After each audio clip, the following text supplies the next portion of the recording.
امیریزه تو فیت ملیکا MR ارنجمنت بای ارشاد استار استدیو.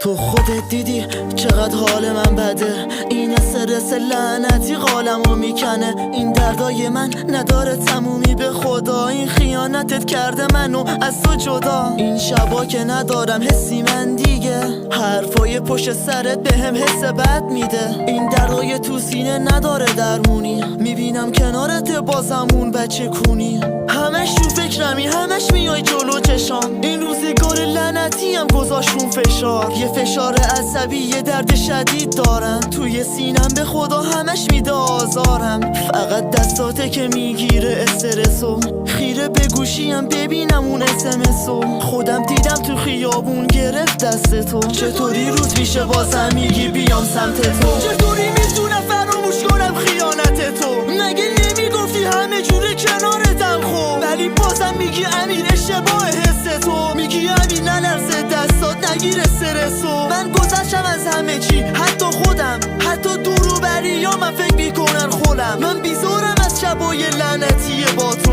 الان خیلی ها هستن دورم بگیرن جا تو. آخه چطوری نگیرم استرسو؟ آخه میدونی دارم یه حسی به تو، یه حس قدیمیه بی خود، یه دردی توی سینم هست که دیگه بی تو. به خدا استرس یا میافته توی جونم، مگه قرار نبود باشی توی رگام مثل خونم؟ حالا بی تو ببین من چه داغونم.